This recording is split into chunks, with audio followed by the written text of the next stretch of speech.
বন্ধুরা আমি তো চলে আসলাম মাহি আক্তার পেজ থেকে। পাখি আপু পাখি রান্নাঘর থেকে পাখি আপু, আপনাদের বোন পাখি আপু চলে এসেছে। আজকের ভিডিও হচ্ছে গিয়ে এই তো ঘরের টুকটাক কিছু কাজকর্ম করবো। ওই যে বললাম না, যেটা আমি প্রতিদিন করি সেটাই আপনাদের সাথে শেয়ার করে থাকি। আর হচ্ছে গিয়ে আজকে মেয়েকে স্কুলে নিয়ে যাবো, তো মেয়ে তো রেডি হয়ে যাচ্ছে। ছোটোটাকে নিয়ে যাবো, বড়টা তো একটু অসুস্থ, সবাই জানে, ও তো স্কুলে যেতে পারবে না। তো কালকে আমি ম্যাডামকে গিয়ে বলে এসেছি যে ও কয়েকদিন স্কুলে আসতে পারবে না, কারণ হচ্ছে কি ওর সমস্যা, ওকে তো সিঁড়ি দিয়ে উঠাউঠি করতে না মানা করে দিয়েছে। তো তার জন্য ও যেতে পারবে না, কারণ সিঁড়ি তো ও সিঁড়ি দিয়ে উপরে নিচে আর কি নামা ওঠা করতে পারবে না। তো ম্যাডামদেরকে বলে চলে আসলাম। এখন হচ্ছে গিয়ে আজকে ছোটো মেয়েকেই নিয়ে যাব। তো ওনাদেরকে আবার রিপোর্ট সবগুলো দেখিয়েছি, তো ওনারা বলেছে না ঠিক আছে, ও বেড রেস্টে থাকুক। বড় ম্যাডাম আর কি বলে দিল। তো আচ্ছা ঠিক আছে, এগুলো করে স্কুলে কাজ শেষ করে কালকে এসে পড়েছিলাম। তো আজকে মেয়েকে নিয়ে স্কুলে চলে যাব। ছোটো মেয়ে রেডি হচ্ছে, সকালে নাস্তা বানিয়ে নিয়েছি আর ডালটা রান্না করে নিয়েছিলাম। ডালটাকে এখন বাগার করে নিব। আর এই চুলাতে তো ভাত হয়ে এসেছে, ভাতের এখন মাঠটা ঝরিয়ে নিব। আর আজকে কি করি দেখি, একটু ভাজি কি করব না করব। তো ভাত আর ডালটা আগে রান্না করে নিলাম, দেখি আজকে কি করি আর কি। তো এই তো এখানে ভাতের মাঠটা ঝরতে দিয়ে দিলাম, আর ওখানে ডালটাও আমার বাগার করা শেষ। তো এই তো এখানে আমি ডালটাকে বাগার করে নিলাম।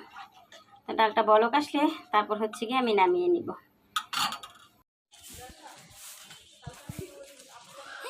এই তো মেয়েকে নিয়ে বের হয়ে গেলাম, এখন হাঁটতে হাঁটতে চলে যাচ্ছি স্কুলে।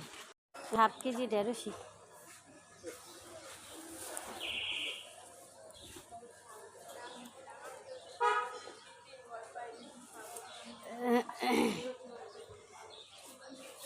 নেন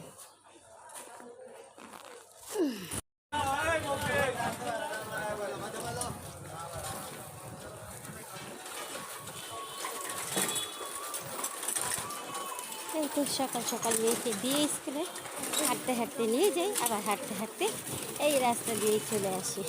এই সকাল সময় অনেকেরই স্কুল থাকে, অনেক গার্জিয়ানরা বাচ্চাদেরকে নিয়ে বের হয়ে কেউ স্কুলে নিয়ে যায়, দিয়ে আসতে।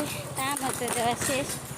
আমি আধা কেজি ঢেঁড়স হাতে করে নিয়ে হাঁটতে হাঁটতে এখন বাসার দিকে চলে যাচ্ছি। তো ঢেঁড়স তো নিয়ে বাসায় চলে এসেছি, এসে বড় মেয়ে নাস্তা খাচ্ছে, এখন আমিও নাস্তা খেয়ে নিব। ছোটো মেয়েকে তো দিয়ে আসলাম, এখন আমি একটু নাস্তা খেয়ে দেখি একটু ঢেঁড়স ভাজি করব।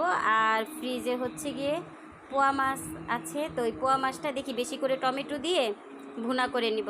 তো নাস্তাটাকে খাই, তারপরে ঢেঁড়স কেটে তারপর হচ্ছে গিয়ে রান্নাতে চলে যাব। তো সকালের নাস্তা ছিল রুটি আর আলু ভাজি। তো ঢেঁড়সটা কেটে তারপর হচ্ছে গিয়ে আমি ভাজি করে নিয়েছিলাম। আর সকালে তো ওই যে বললাম না, ভাজি করা শেষ। আর ভাজি পরোটার সাথে একটু খাওয়া হয়েছে আর কি। তো এই তো ভাজি হয়ে গেছে, ভাজিটা রান্না করা কমপ্লিট। এখন চলেন, মাছটাও আমি রান্না বসিয়ে দিয়েছি, তো সেটা একটু আপনাদের সাথে শেয়ার করে দিই। এই তো এখানে আমি মাছটা বসিয়ে দিয়েছিলাম। তো পোয়া মাছটাকে আমি ওই যে বললাম না ফ্রিজে ছিল, তো ভালো করে ধুয়ে পরিষ্কার করে নিয়ে তারপর হচ্ছে কি হলুদ মরিচ মাখিয়ে আমি একটু মাছটাকে একটু ভাজা দিয়ে নিয়েছিলাম। তো মাছটাকে ভেজে তারপর হচ্ছে গিয়ে আমি বেশি করে টমেটো দিয়ে ভুনা করে নিয়েছিলাম। এই তো এখন মাছটা একটু পানিটা শুকাবে, তারপর হচ্ছে গিয়ে আমি জিরার গুঁড়া দিয়ে আমি হচ্ছে গিয়ে তরকারিটাকে নামিয়ে নিব। তরকারিটা হয়ে আসলে আরেকটু পানি কমবে আর কি। আর টমেটো আমি অনেক বেশি করে দিয়ে দিয়েছি, আর একটু পানি কমলে আমি জিরাটা গুঁড়া করে রেখে দিয়েছি, তো ওই জিরার গুঁড়া দিয়ে আমি হচ্ছে গিয়ে তরকারিটাকে নামিয়ে নেব।